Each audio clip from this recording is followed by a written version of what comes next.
Good morning students. आज की class में हम एक जंतु की बात करने जा रहे हैं जिसका नाम है केंचुआ यानी अर्थवॉर्म। आज हम जानेंगे कि ये जंतु कैसा दिखाई देता है और इसके शरीर के कौन कौन से भाग होते हैं और वो किस तरह से काम करते हैं। यानी आज हम इसके बाहर के आकार को देखने वाले हैं, बाहर की बनावट को देखने वाले हैं। लेकिन उससे पहले हमें यह देखना पड़ेगा कि क्या हमने ये जानवर कहीं देखा है, क्या ये नाम कहीं कभी सुना है।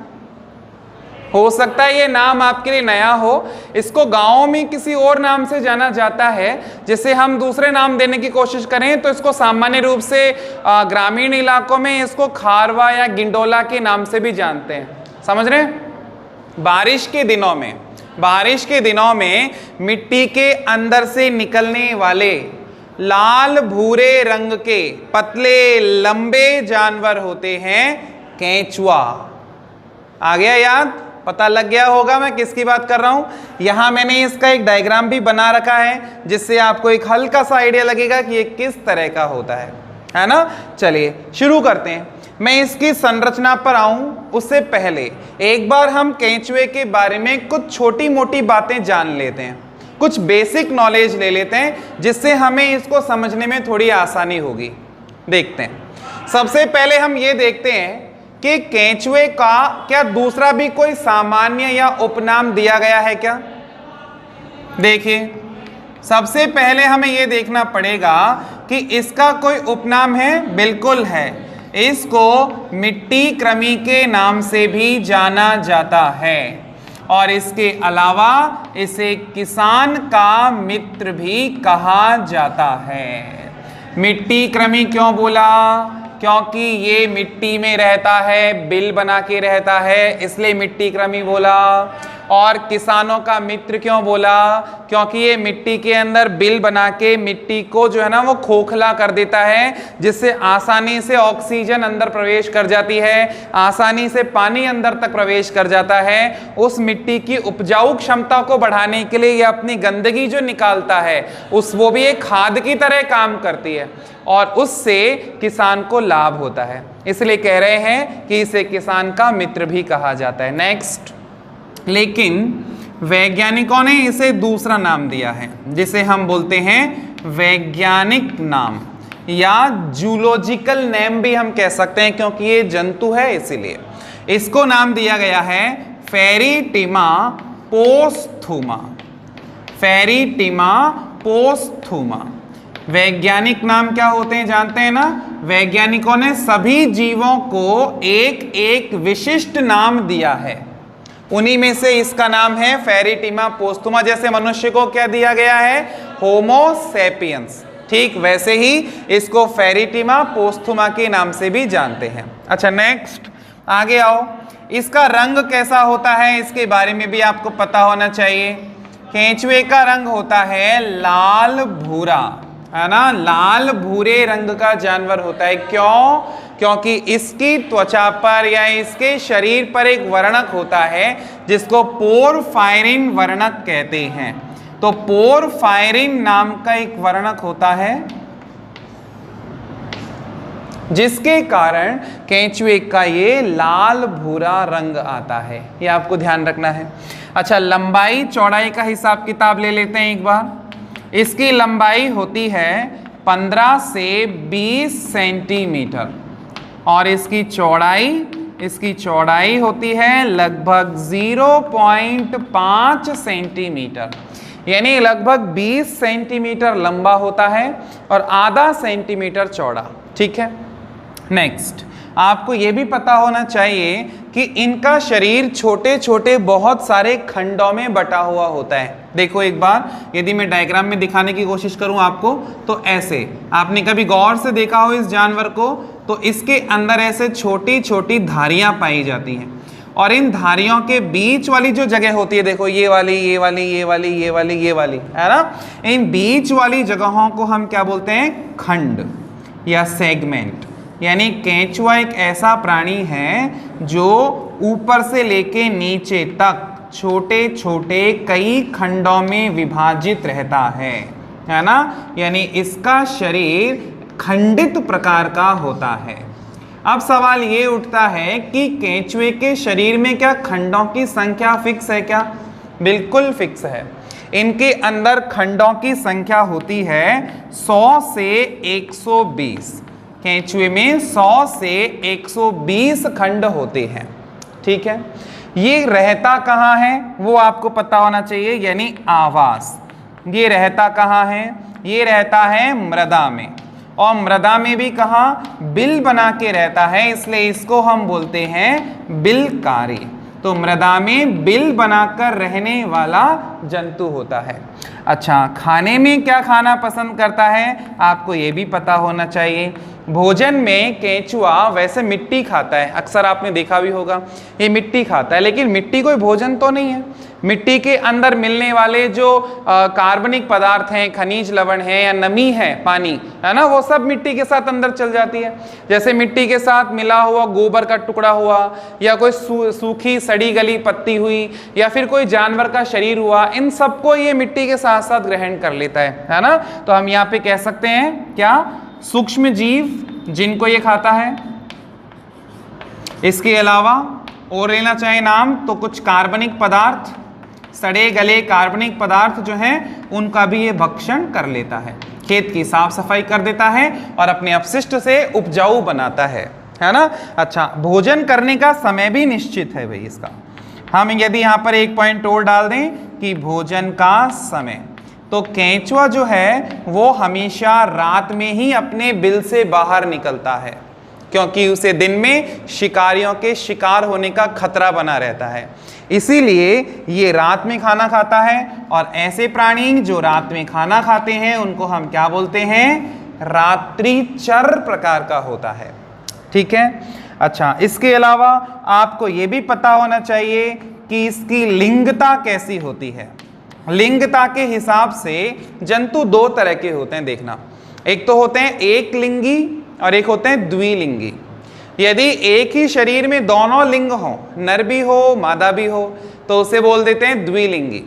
और यदि अलग अलग शरीर में नर और मादा हो तो उसे बोलते हैं एक लिंगी। अब आपको जब मैं समझाऊंगा इसकी संरचना तो आपको पता लगेगा कि एक ही शरीर के अंदर नर जनन तंत्र भी है और मादा जनन तंत्र भी है ना। इसीलिए ये कैसा हो गया? लिंगता के हिसाब से ये द्विलिंगी प्रकार का होता है। ठीक है, द्विलिंगी प्रकार का होता है। जंतुओं के अलग अलग अलग अलग कई संघ बनाए हैं वैज्ञानिकों ने। कभी आपने नाम सुने हो, जैसे Porifera, Coelenterata, Ctenophora, Platyhelminthes, Aschelminthes, Annelida, Arthropoda, Mollusca, Echinodermata, है ना, हेमीकॉर्डेटा, कॉर्डेटा, ये नाम सुने कभी आपने? 9th में 10th में कभी आए होंगे। ये अलग अलग समूह बनाए हैं वैज्ञानिकों ने, जिसमें उस हिसाब किताब के लक्षणों वाले जंतुओं को रखा गया है। जैसे हमको कॉर्डेटा में रखा है क्योंकि हमारे अंदर रीढ़ की हड्डी है, वैसे ही केंचुओं को कौन से ग्रुप में रखा है वो भी आपको पता होना चाहिए। इनका संघ होता है संघ एनेलिडा। इनको संघ एनेलिडा के अंदर रखा जाता है, ये आपको ध्यान रख लेना है। ठीक है। ये गमन किससे करते हैं? इनके अंदर चलने की क्या व्यवस्था होती है? केंचुओं के अंदर गमन उनकी पेशियों द्वारा होता है। ये अपनी पेशियों के संकुचन शिथिलन से चलते हैं। और इसके अलावा इनके नीचे वाली साइड यानी अधर सतह पर कुछ ऐस आकार के तंतु भी पाए जाते हैं जिनको शूक या सीटा कहते हैं। तो ये दो तरीकों से चलता है, देखना एक बार। गमन, केंचुए के अंदर गमन होता है एक तो पेशियों द्वारा और शूक द्वारा। शूक कह लो या सीटा कह लो, एक ही बात है। और ये कैसे होते हैं? ऐसे एस आकार के होते हैं, शरीर के नीचे की तरफ लगे होते हैं और चलने में मदद करते हैं। क्लियर? अच्छा, अब चलने की स्पीड क्या है, यानी इनके अंदर गति करने की दर कितनी है वो भी आपको पता होना चाहिए। लगभग 25 सेंटीमीटर प्रति मिनट की दर से चलते हैं, यानी स्पीड बहुत धीमी है। ये जो मैं आपको बातें बता रहा हूं ये तो सिर्फ कुछ बेसिक बातें हैं जो आपको इस केंचुए के बारे में पता होनी चाहिए इसको पढ़ने से पहले। अभी हमने इसको शुरू नहीं किया है, ध्यान रखना, अभी मैं इसकी संरचना पे आऊंगा, लेकिन उससे पहले आपको ये पता हो कि इसको किसान का मित्र भी कहते हैं। इसको वैज्ञानिक नाम जो दिया गया है वो है फेरिटिमा पोस्थुमा। ये लाल भूरे रंग का होता है, 20 सेंटीमीटर लंबा, आधे सेंटीमीटर चौड़ा होता है। शरीर पर 100 से 120 खंड पाए जाते हैं। मिट्टी में बिल बना के रहता है। कार्बनिक पदार्थों और सूक्ष्म जीवों का भक्षण करता है। रात में खाता है। एक के शरीर में 2 लिंग होते हैं। एनेलिडा समूह के अंदर रखा गया है। चलने के लिए पेशियां और एस आकार के शूक पाए जाते हैं और चलने की स्पीड बहुत धीमी होती है। डन। चलिए अब इसकी संरचना पर आ जाओ एक बार कि इसके शरीर में क्या दिखाई देता है। देखिए एक चीज जो आपको यहां दिखेगी कि इनका शरीर कैसा होता है, पतला, लंबा, बेलनाकार शरीर होता है। क्लियर।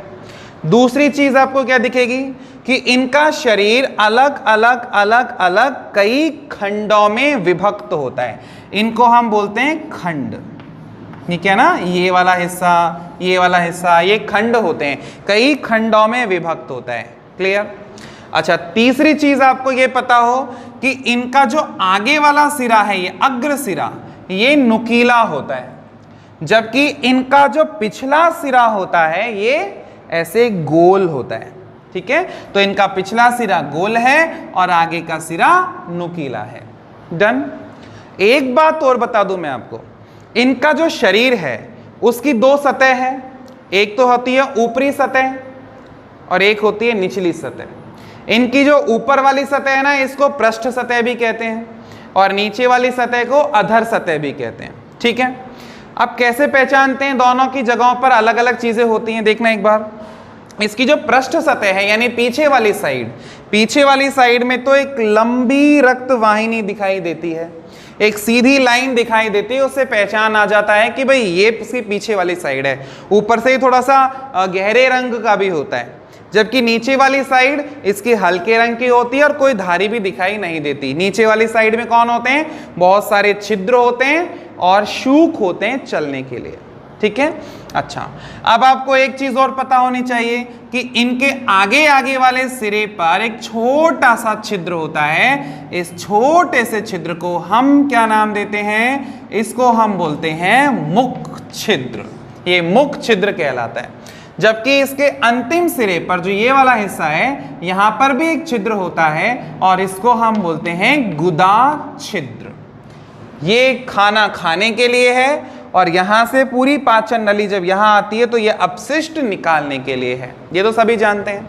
अच्छा, एक दो बातें और बताऊं मैं आपको, तो आपको ये भी पता होना चाहिए कि इसके खंड नंबर 1 को क्या कहते हैं। नाम फिक्स है इनका, देखना एक बार। खंड नंबर 1 को जो नाम दिया गया है वो दिया गया है पेरिस्टोमियम। केंचुए के प्रथम खंड को पेरिस्टोमियम के नाम से जानते हैं और जो इसका अंतिम खंड होता है, मान लेते हैं 120वें नंबर वाला है, इसके इस अंतिम खंड को क्या बोलते हैं, तो पाइजीडियम। अंतिम खंड को पाइजीडियम के नाम से जाना जाता है। ये बातें ध्यान रखनी है।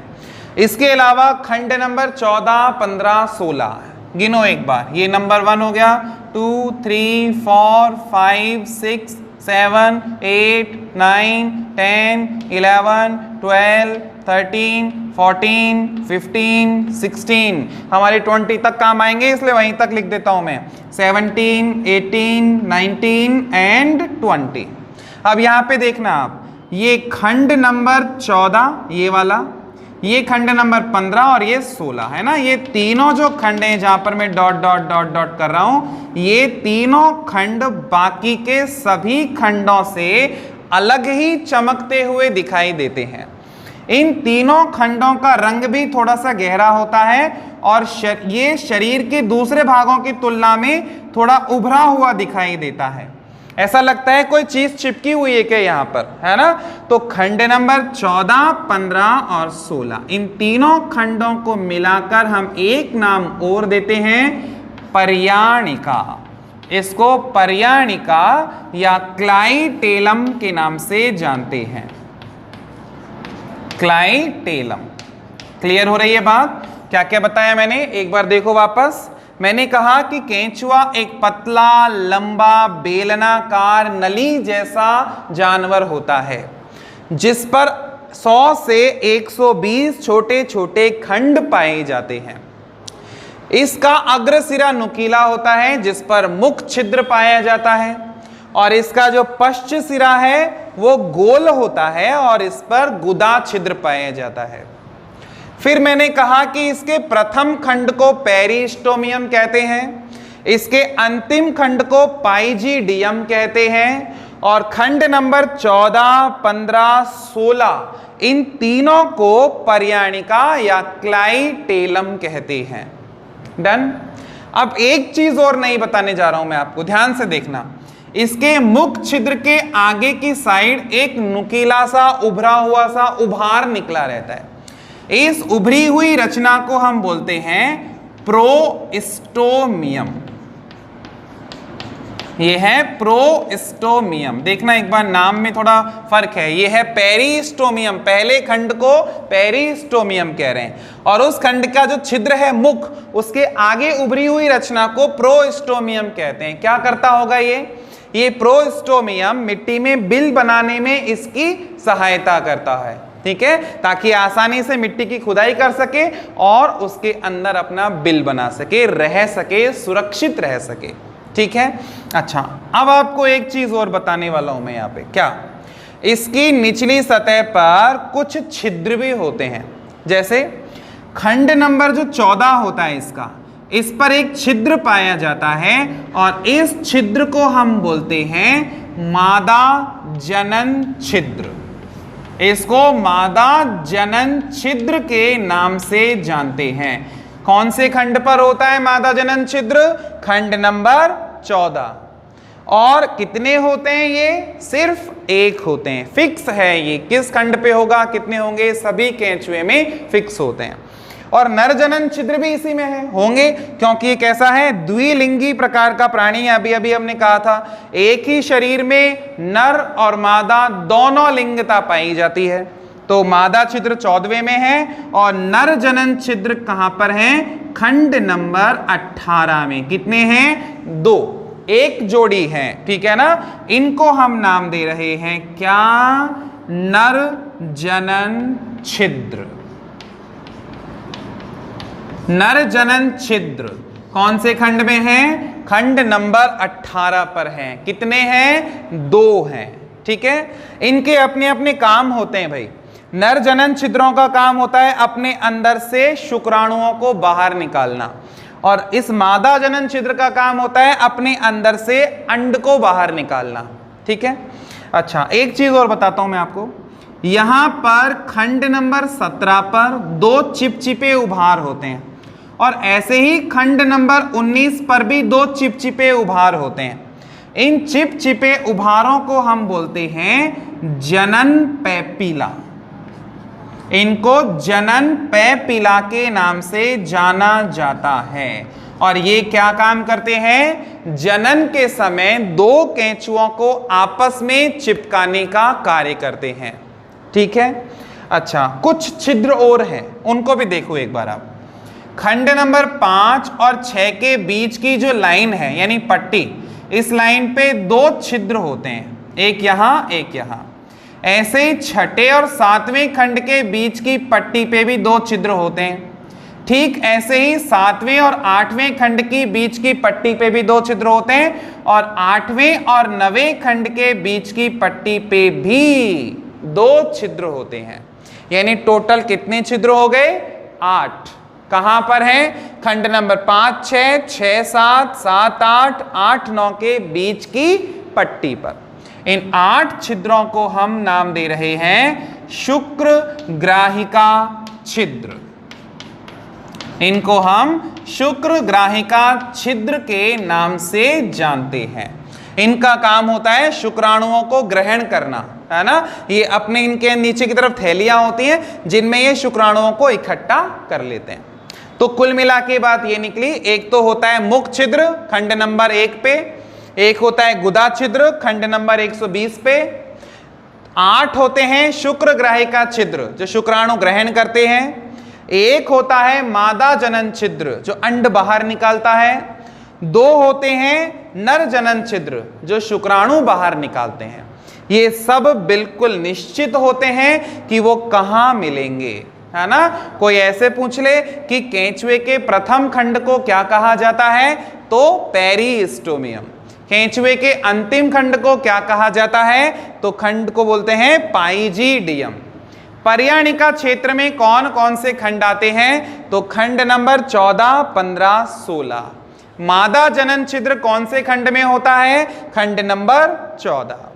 नर जनन छिद्र कौन से खंड में होते हैं, खंड नंबर 18। जनन के समय दोनों केंचुओं को चिपकाने में कौन मदद करते हैं, जनन पैपिला। ये कौन से खंड में होते हैं, खंड नंबर 17 और 18। एक केंचुए में कुल कितने खंड होते हैं, तो 100 से लेकर 120 खंड होते हैं। इनमें चलने के लिए कौन सी रचनाएं होती हैं, पेशियां और सीटा। इनके सीटा किस आकार के होते हैं, तो एस आकार के। इस तरह की छोटी छोटी बातें क्वेश्चन के रूप में बनाई जा सकती हैं। आई होप आपको यहां तक की सारी बातें अच्छे से समझ में आ गई होगी। आज के लिए बस इतना ही। Thank you.